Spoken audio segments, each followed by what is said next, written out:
Fala minha gente, sejam bem-vindos de volta ao canal, ao Desafio das Súmulas. Nesse vídeo a súmula 190 sobre o tema do poder normativo da Justiça do Trabalho. É um tema bem interessante, eu particularmente gosto muito desses temas de dissídios coletivos, já não sei vocês. São temas realmente mais espinhosos, porque são temas que em geral a gente não vê tanto no dia a dia. Mas eu particularmente gosto muito, se você gostar também manda aí nos comentários, se não gostar manda também, para a gente poder saber aí o nosso público se curte ou se não curte, né? Porque se curtir, quem sabe a gente pode aprofundar mais nesses vídeos aí, fazer outros no futuro com relação ao tema de dissídios coletivos e ações coletivas em geral, né? Que são um tema bastante rico e bem interessante. Vamos lá, sem mais delongas, súmula 190, ela fala assim: poder normativo do TST, condições de trabalho, inconstitucionalidade, decisões contrárias ao STF.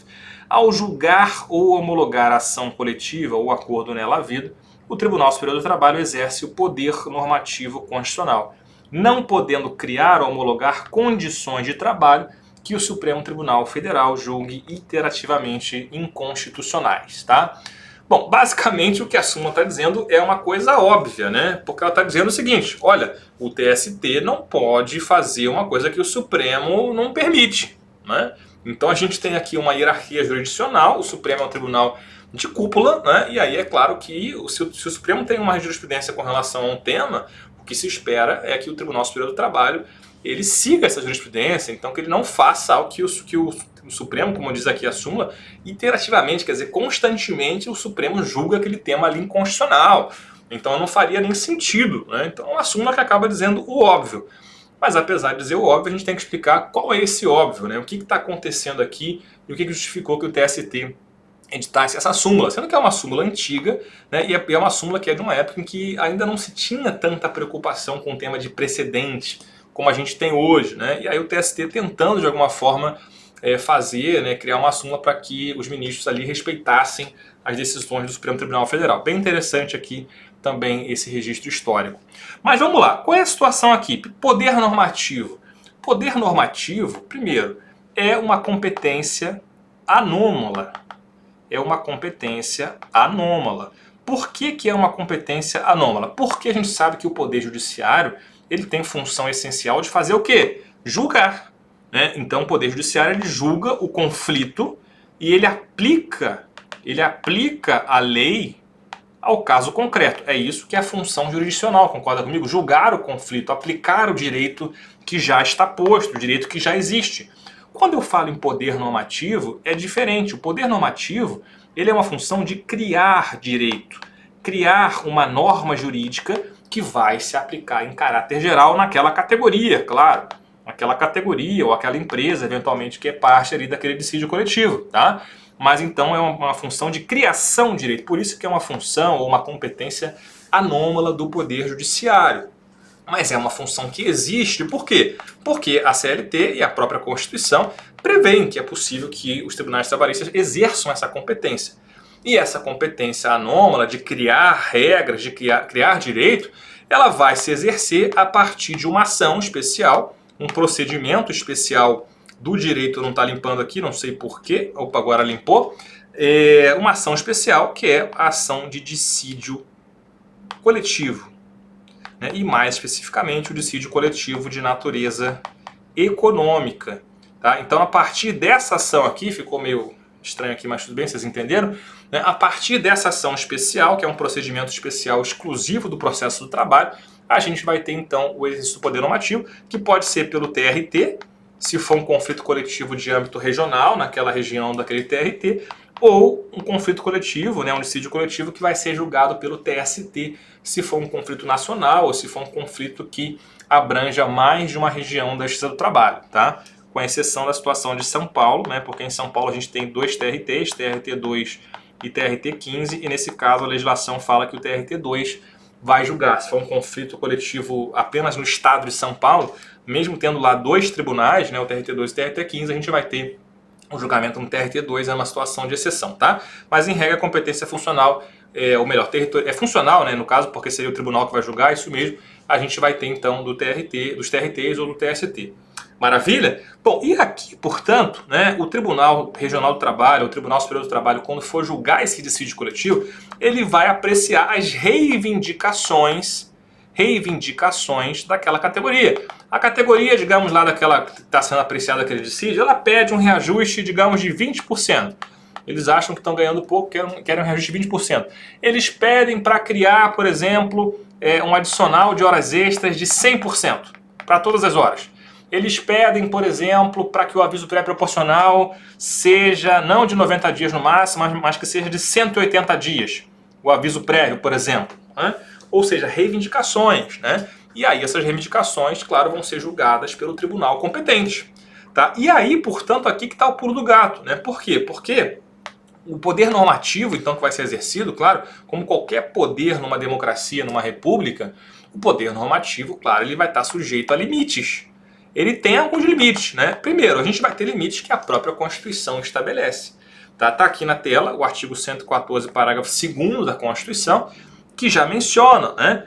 Recusando-se qualquer das partes à negociação coletiva ou arbitragem, é facultado às mesmas de comum acordo. Então, o dissídio coletivo de natureza econômica, após a emenda constitucional 45 de 2004, só se as duas partes, quer dizer, sindicato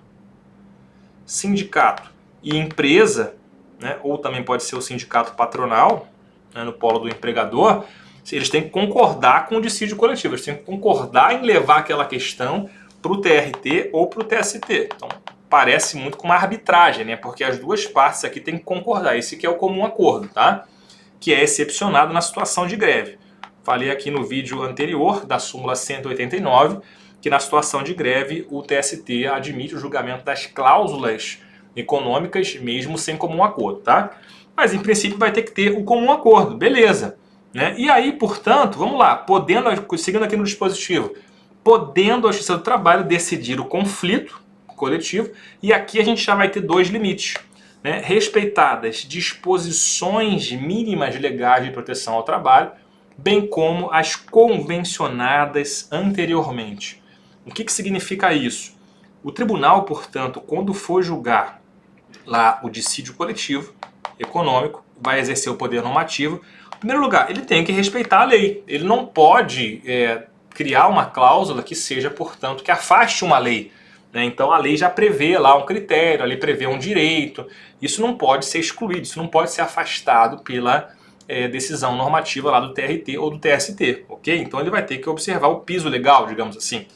E também ele vai ter que observar as disposições convencionadas anteriormente. Isso quer dizer o seguinte, se houver um acordo coletivo de trabalho ou uma convenção coletiva de trabalho que estiver vigente quando for ajuizado esse dissídio coletivo de natureza econômica, então quando ajuizou-se lá o dissídio, existia um ACT ou uma CCT em vigor. Essas cláusulas aqui do acordo coletivo da convenção coletiva, elas vão ter que ser repetidas. Elas têm que ser respeitadas aqui, né? Tem que ser respeitadas aqui na dicção da Constituição. Isso quer dizer que elas têm que ser repetidas. Né? Então as cláusulas que estão no ACT, né? O direito lá, por exemplo, digamos que o acordo coletivo previsse lá um auxílio creche. Previsse lá um auxílio paletó. Que é uma situação absurda, né? Que a gente imaginar que possa existir, mas digamos que exista. Né? Se isso está na norma coletiva, que está vigente, o Poder Judiciário, o TRT ou o TST não pode excluir essa cláusula. Ele vai ter que manter isso daqui. Tá? E ele vai discutir o que estiver fora disso. Por exemplo, o reajuste, o valor do salário, né? Por exemplo. E aí eu vou ter um salário lá, um piso naquela categoria, digamos, de R$ 1.500.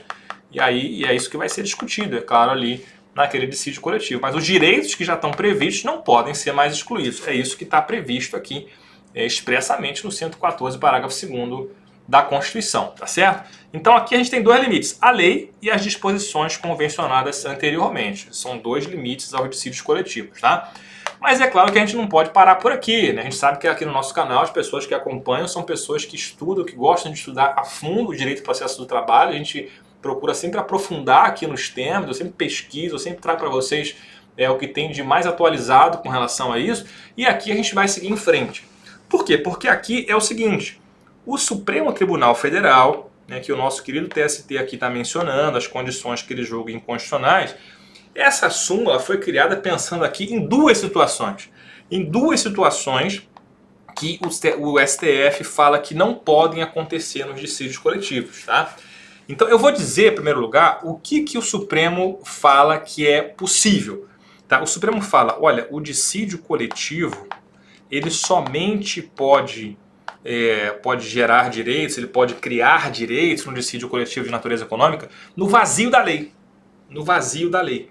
Tá? O que significa isso?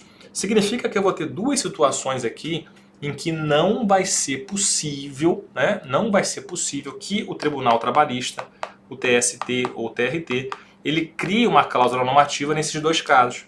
Primeira situação aqui é a situação em que já existe lei.